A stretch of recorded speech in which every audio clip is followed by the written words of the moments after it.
The river looked calm in the moonlight, a silver ribbon sliding through the jungle as if it had never swallowed men whole. Rose lay half submerged near its edge, cold water creeping into the seams of her suit, her breath timed between the cicadas and the distant thud of artillery.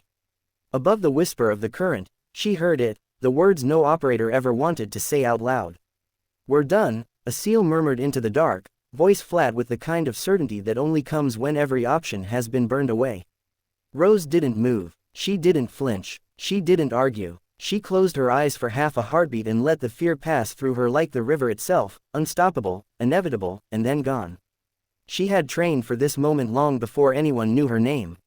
Long before they trusted her with a rifle and a call sign. Long before they stopped calling her, the girl, and started calling her, Rose. The ambush had been textbook. Too perfect. The patrol had pushed upriver to extract a captured informant when the jungle fell silent in that unnatural way that meant danger was already breathing down their necks. The first shot took the point man. The second shattered the radio. The third pinned them in a bend of the river where the banks rose steep and slick, leaving no cover, no retreat. The enemy had the high ground, overlapping fields of fire, and patience. The SEALs fought like they always did, disciplined, precise, relentless, but discipline couldn't change geography, and precision couldn't conjure ammunition out of thin air. Rose had been Overwatch, positioned farther downriver with a narrow slice of visibility through the reeds. She saw the first muzzle flash and felt the old familiar tightening in her chest, the one that said the world had just narrowed to a handful of decisions that would decide who lived and who didn't. She dialed her scope, counting breaths, counting heartbeats, and started working. One shot, then another. The enemy shifted, adapting fast, melting into shadows that seemed to rearrange themselves every time she blinked. Minutes bled into something longer and heavier. The radio crackled with fragments, code words clipped short, breaths too fast, pain swallowed between syllables. Then came the whisper, "We're done." Rose let her cheek rest into the stock of her rifle and remembered the river where she learned to swim as a kid, how her father used to say water didn't care how strong you were. You either learned to move with it, or you drowned. She had been small then, awkward, laughed at for choosing the rifle range over cheerleading, for showing up to tryouts where no one expected her to last a week. She remembered the instructors who tested her harder than the rest, not out of cruelty, but because they were waiting for her to break. She hadn't. She learned to breathe through cold, to listen through chaos, to make decisions when her hands were numb and her heart was screaming. She lifted her head just enough to study the river again. The current wasn't just water, it was noise, movement, cover. An idea sparked, dangerous and thin as a blade. She keyed her mic, voice low and steady. "I can turn this," she said. Silence answered her, heavy with disbelief. Then a voice she recognized, hoarse but calm. "Say again." "I can turn this," Rose repeated. "But you have to trust me." Trust was currency in that world, earned ounce by ounce, and Rose had spent years saving it for a moment like this. The answer came back after a pause that felt like an hour. "Do it." She slid deeper into the river, letting the current carry her downstream and around the bend. The cold bit harder now, stealing sensation from her legs, but she welcomed it. Pain meant she was still there. She surfaced where the bank rose in a jagged shelf of roots and rock, a place the enemy wouldn't expect anyone to come from. They were watching the river bend upstream, waiting to finish the job. Rose became a shadow, then a breath, then nothing at all. She climbed, slow and silent, fingers finding purchase where none should exist. At the top, she lay flat and crawled through mud that smelled of rot and gun oil. She could see them now, 3 silhouettes clustered around a machine gun, another pair scanning the river, confident and cruel in their patience.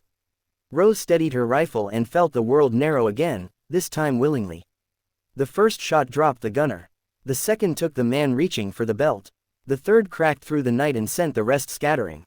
Rose didn't rush, she shifted, recalculated, and kept firing, each round a sentence written in certainty. Downriver, the SEALs felt the pressure ease as if the jungle itself had taken a step back. They surged forward, wounded but alive, their training roaring back to the surface as hope did something dangerous, it made them faster. The enemy tried to counter, pouring fire toward Rose's position, but she was already moving, sliding back into the river, letting it swallow her again. Bullets stitched the water where she had been, but the current carried her clear. She came up coughing, lungs burning, and heard the radio come alive with something she hadn't heard in too long, laughter, sharp and disbelieving. "What the hell was that?" someone said. Another voice, thick with awe. She turned it. The fight wasn't over. It never was that simple. The enemy regrouped, pushing hard to salvage the ambush, and the jungle answered with smoke and noise and confusion. Rose repositioned twice more, each time buying the team seconds, then minutes. She took a graze to the shoulder that sent fire down her arm and nearly stole the rifle from her hands. She wrapped it tight and kept going, teeth clenched, mind clear. When the extraction bird finally thundered overhead, the river churned into chaos. The seals pulled each other up the rope, blood and mud and adrenaline mixing into something that looked like survival. Rose covered them until the last man was clear, then slung her rifle and jumped, the rope biting into her palms as she climbed. Inside the bird, someone grabbed her vest and hauled her in, and suddenly the noise dropped away, replaced by the deafening quiet that comes after you realize you're still alive. No one spoke for a long moment. They just breathed. Then the man who had whispered, "We're done," met Rose's eyes. He nodded once, a small motion heavy with everything it carried. "We weren't," he said. "Because you were there." Back at base, the story spread the way stories always do, embellished, argued over, passed from mouth to mouth until it became something larger than any one person. Some talked about the shots, the angles, the timing.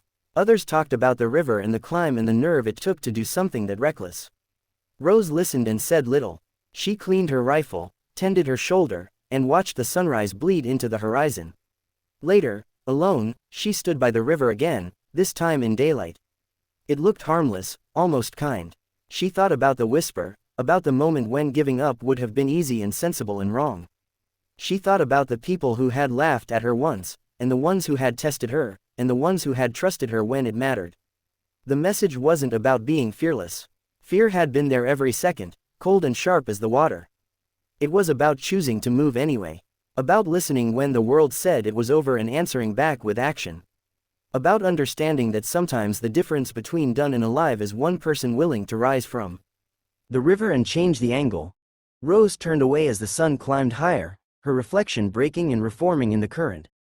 The river flowed on, indifferent and eternal.